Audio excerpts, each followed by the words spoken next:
എങ്ങനെ പഠിച്ച കാര്യങ്ങളൊക്കെ മറക്കാതിരിക്കും? എങ്ങനെ കോൺസെൻട്രേറ്റ് ചെയ്ത് പഠിക്കാൻ പറ്റും? എന്തുകൊണ്ടാണ് നമ്മൾ പഠിച്ച കാര്യങ്ങൾ മറന്നു പോകുന്നത്? എന്തുകൊണ്ട് കോൺസെൻട്രേറ്റ് ചെയ്ത് പഠിക്കാൻ സാധിക്കാത്തത് എന്നതിനെപ്പറ്റി നിങ്ങൾ ചിന്തിച്ചിട്ടുണ്ടോ? ഇന്നത്തെ വീഡിയോയിൽ ഞാൻ നിങ്ങളുമായി ചർച്ച ചെയ്യുന്നത് കോൺസെൻട്രേറ്റ് ചെയ്ത് പഠിക്കാൻ പറ്റാത്തതിൻ്റെ 2 കാര്യങ്ങളാണ്. അത് നിങ്ങൾക്ക് കറക്റ്റായിട്ട് മനസ്സിലാക്കിയാൽ ഈ പ്രശ്നങ്ങളൊക്കെ പരിഹരിക്കാൻ ആയിട്ട് നിങ്ങൾക്ക് പറ്റും. Okay, so let's do it.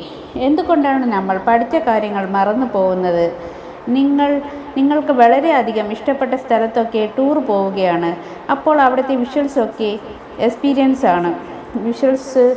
Experience അതൊക്കെ നിങ്ങൾ മറന്നു പോകുമോ? തീർച്ചയായിട്ടുമില്ല. സോ ആ ഒരു ഓർമ്മശക്തിയാണ്, ആ ഒരു ബ്രെയിൻ പവർ നമ്മൾ പഠിത്തത്തിൻ്റെ കാര്യത്തിലും കൊണ്ടുവരാൻ കഴിഞ്ഞാൽ എങ്ങനെ ഉണ്ടാവും? നമ്മൾ പഠിക്കുന്ന കാര്യങ്ങളെല്ലാം ഓർമ്മയിൽ നിന്നാൽ ഇങ്ങനെ ഉണ്ടാവും. So super. സോ അടുത്ത പോയിൻ്റ് എന്താണ് ഇവിടുത്തെ key point? That's is interest, താല്പര്യം. നമ്മൾ എന്തെങ്കിലും ഒരു കാര്യം വളരെ താല്പര്യത്തോടു കൂടി ഇഷ്ടത്തോടു കൂടി ചെയ്യുകയാണെങ്കിൽ നമ്മുടെ ബ്രെയിൻ അത് ഒരുപാട് കാലം നമ്മുടെ ബ്രെയിനിൽ സൂക്ഷിക്കും. നമുക്കത് എപ്പോൾ വേണം എന്നുണ്ടെങ്കിലും ഓർമ്മയിൽ ഉണ്ടായിരിക്കും.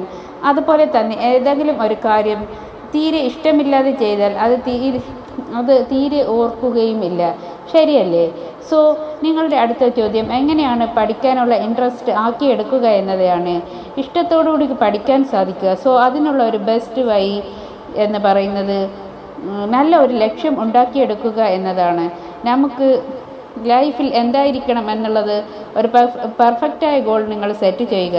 പിന്നീട് നിങ്ങൾ ഓരോ തവണ പഠിക്കാൻ ഇരിക്കുമ്പോഴും ആ ഒരു ഗോൾ ലക്ഷ്യം നിങ്ങളുടെ മൈൻഡിൽ ഉണ്ടായിരിക്കണം. ആ ഒരു ലക്ഷ്യം നിങ്ങളുടെ മൈൻഡിൽ ഉണ്ടെങ്കിൽ എക്സ്ട്രാ കുറച്ച് എനർജി നിങ്ങൾക്ക് ഫെയിൽ ചെയ്യുകയും ചെയ്യും. സോ അത്തരത്തിൽ വളരെ താല്പര്യത്തോടു കൂടി പഠിക്കുകയാണ് എന്നുണ്ടെങ്കിൽ കുറച്ച് കാര്യങ്ങൾ ഓർത്തിരുന്നാൽ നിങ്ങൾക്ക്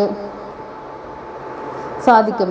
രണ്ടാമതായിട്ട് വിഷ്വൽസ് നമുക്ക് ബ്രെയിൻ ഉള്ള ഇമ്പാക്റ്റ് എന്ന് പറയുന്നത് വളരെ വലുതാണ്. ആ ഒരു സ്ട്രാറ്റജി നമുക്ക് പഠിത്തത്തിലും ഉപയോഗിക്കാൻ ആയിട്ട് സാധിക്കും. എക്സാമ്പിളായിട്ട് സോഷ്യൽ സയൻസ് ഒക്കെ പഠിക്കുമ്പോൾ അത് വിഷ്വൽസ് ആയിട്ട് ഓർത്ത് നോക്കിക്കേ, അത് ഒരുപാട് നാൾ ഓർമ്മയിൽ നിലനിൽക്കും. ഇതെല്ലാം തന്നെ സയൻറ്റിഫിക്കലി പ്രൂവ്ഡ് ആണ്.